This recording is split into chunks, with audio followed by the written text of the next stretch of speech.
कि कलयुग में केवल दुर्गुण है या कोई सद्गुण भी है। तो आज सुखदेव जी महाराज बता रहे हैं और रामचरितमानस में तुलसीदास जी लिखते हैं क्या कि कलयुग केवल नाम आधारा, कलयुग केवल नाम आधारा, सुमरि सुमिर नर उतराई पारा, सुमिर सुमिर नर उतराई पारा। कलयुग में बोला एक नाम ही मात्र ऐसा है, नाम ही एक ऐसा आधार होगा जिसका सुमिरण करने से इसका सुमिरण मात्र से बोला जीव का उद्धार हो जाएगा।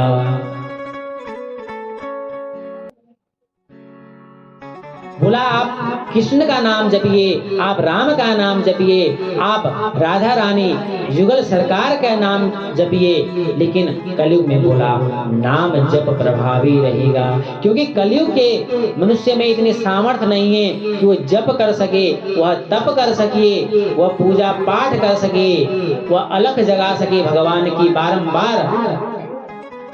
इसलिए सुखदेव जी महाराज परीक्षित से कह रहे हैं कि हे परीक्षित, कलयुग में केवल एक नाम ही ऐसा आधार है जो मनुष्य के कल्याण का मार्ग खोलेगा। अब सुखदेव जी कहते हैं कि हे परीक्षित, मैंने तुम्हें 7 दिन तक श्रीमद् भागवत महापुराण कथा का श्रवण कराया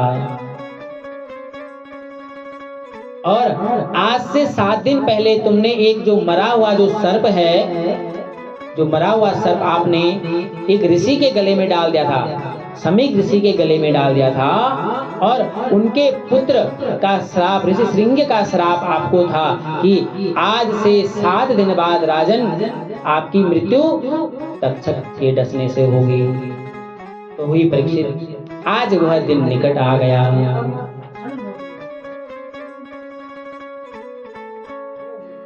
अब आज वह दिन निकट आ गया।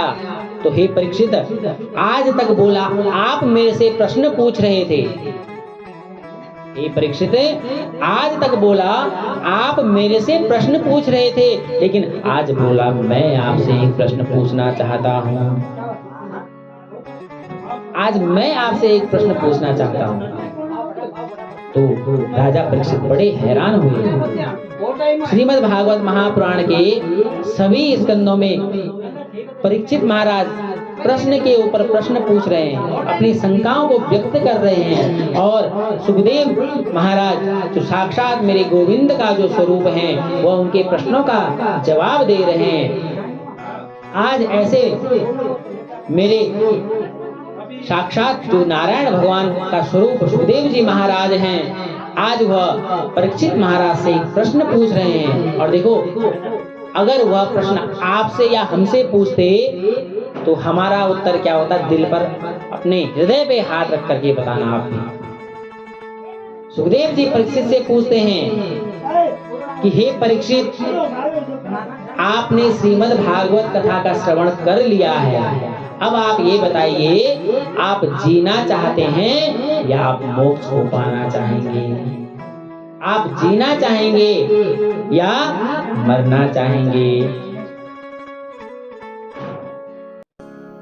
देखो, आप और हम होते और हमसे कोई पूछता कि महाराज क्या है प्रश्न में कि जीना है कि मरना है, तो सच बताना, आप लोग क्या बोलते?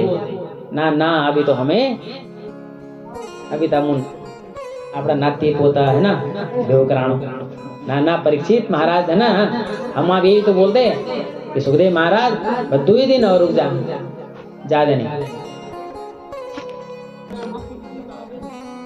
जब परीक्षित से आज मेरे नारायण प्रश्न पूछ रहे हैं तो परीक्षित ने जवाब दिया। क्या जवाब दिया? कि मैंने तो जन्म ही नहीं लिया तो मैं मरूंगा कैसे। देखो, परीक्षित जो प्रतापी जो राजा हैं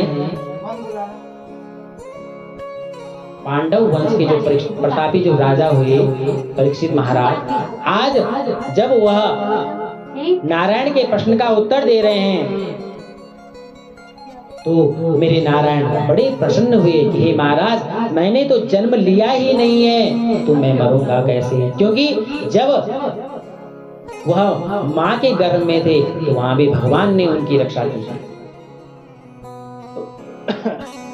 तो सुखदेव जी महाराज कह रहे हैं कि बस राजन, मैं समझ गया कि आपने वास्तव में भागवत कथा सुनी है। यानी भागवत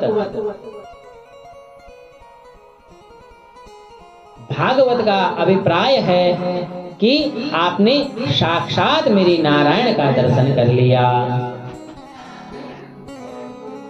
जो आपको भक्ति की ओर बढ़ा रहा है वह भागवत है। अब सुखदेव जी महाराज के मन में परीक्षित को लेकर के कोई शंका नहीं है। उन्हें ये नहीं लग रहा है कि मैंने कोई व्यर्थ कार्य किया है। आज इन्हें कथा सुना करके मैंने कोई व्यर्थ किया है कुछ, यानी आज उनका जो कथा रसपान का जो सप्तम दिवस है और इससे पूर्व जो उन्होंने कथा सुनाई है, उन्हें आज लग रहा है कि मेरी कथा फलीभूत हो रही है।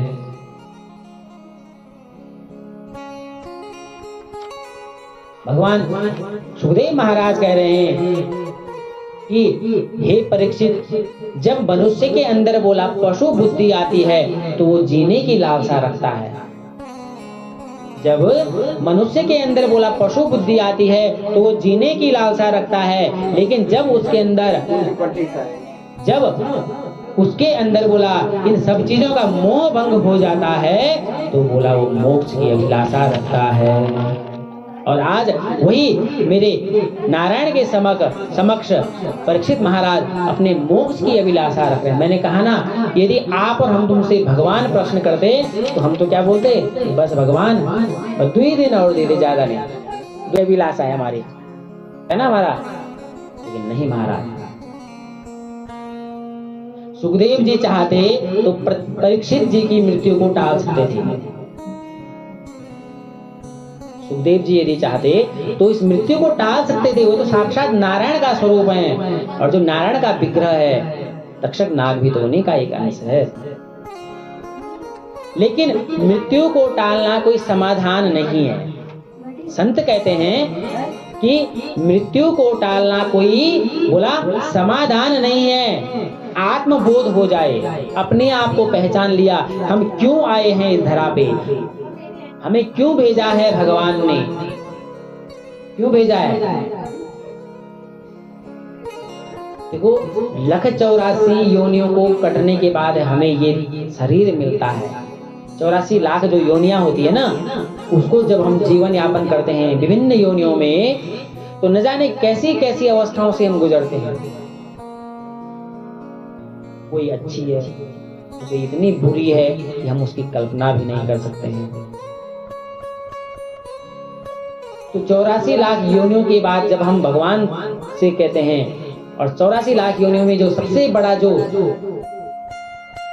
नरक है वो माँ का गर्भ है, जहाँ उसे मल, मूत्र, खून इत्यादि सभी चीज का पान करना पड़ रहा है। और वहाँ वह बालक क्या बोलता है, वह नवजात शिशु, हे भगवान, यदि मैं बोला इस नरक से बाहर निकलूं तो मैं तेरे नाम का भजन करूंगा। क्या बोलता है कि मैं तेरे नाम का भजन करूंगा, मैं तेरे नाम का भजन करूंगा।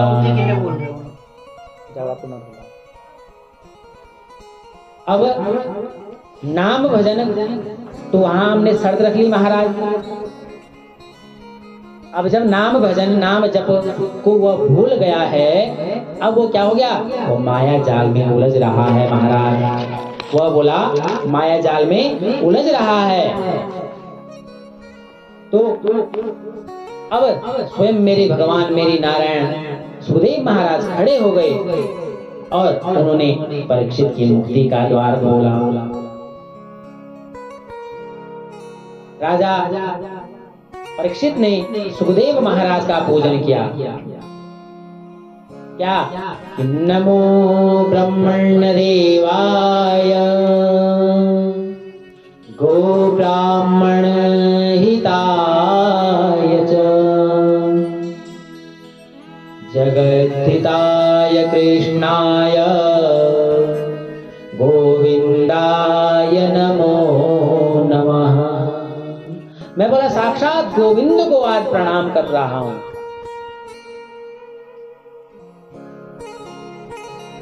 राजा परीक्षित ने कहा कि महाराज आज मैं धन्य हो गया, आज मैं धन्य हो गया।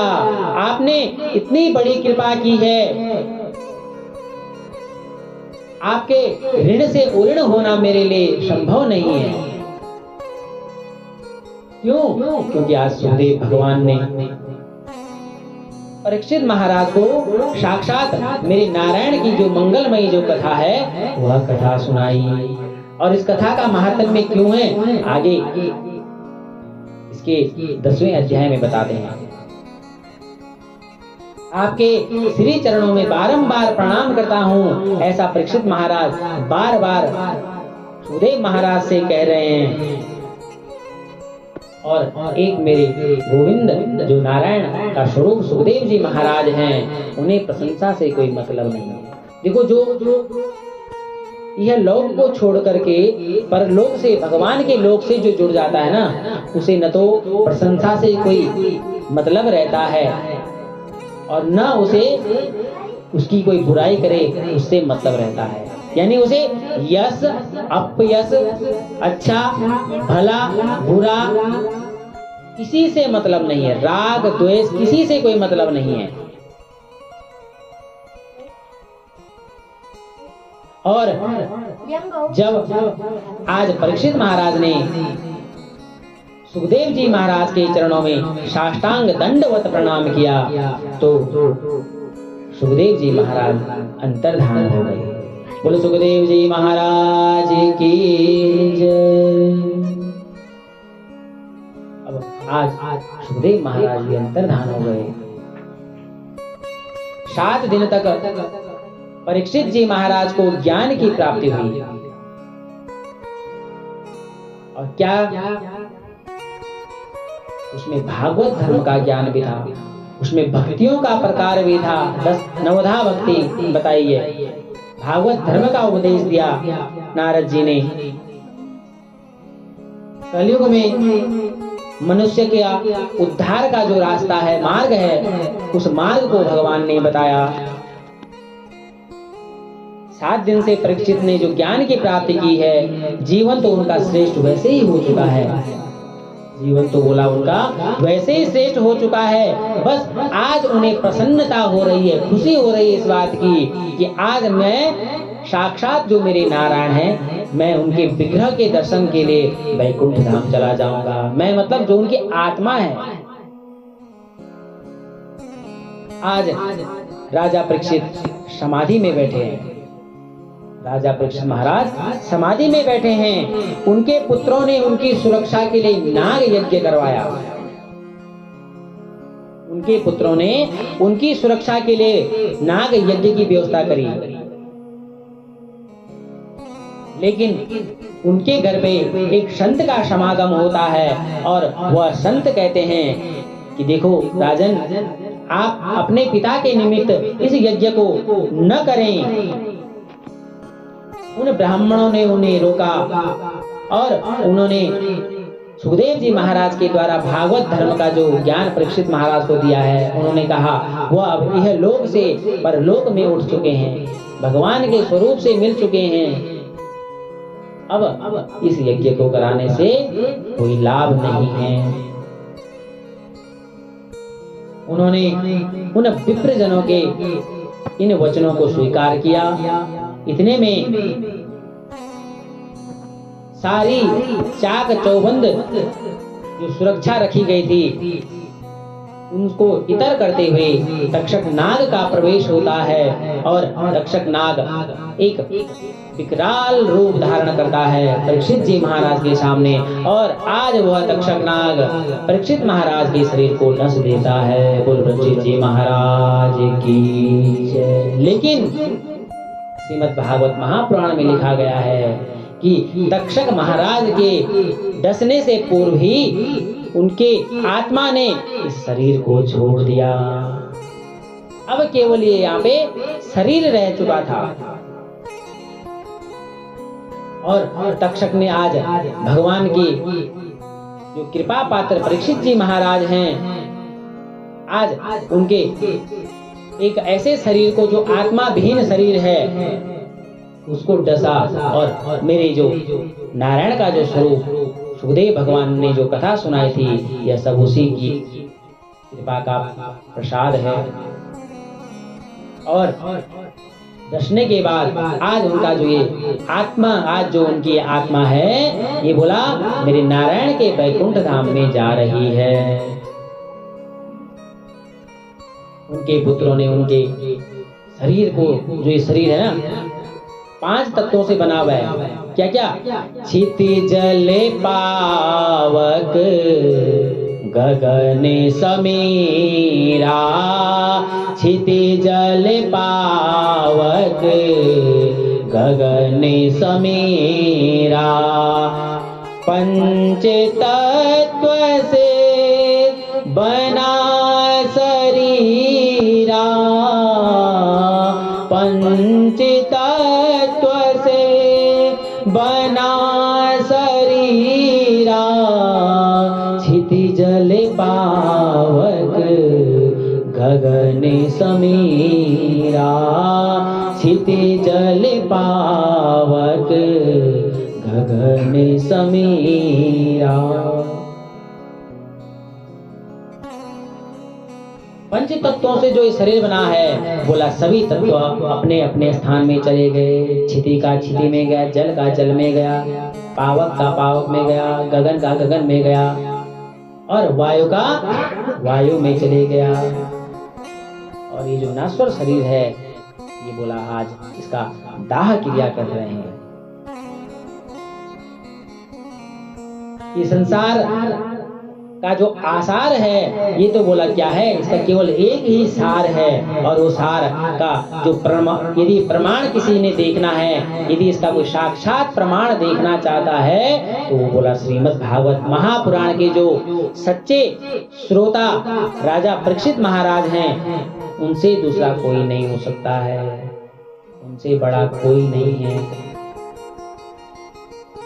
और जिन्होंने बोला 7 दिन तक इस कथा का श्रवण किया, जिन्होंने बोला 7 दिन तक इस कथा का श्रवण किया, भागवत कथा सुनी है, उन्हें मोक्ष मिलता है, उन्हें मोक्ष की प्राप्ति होती है।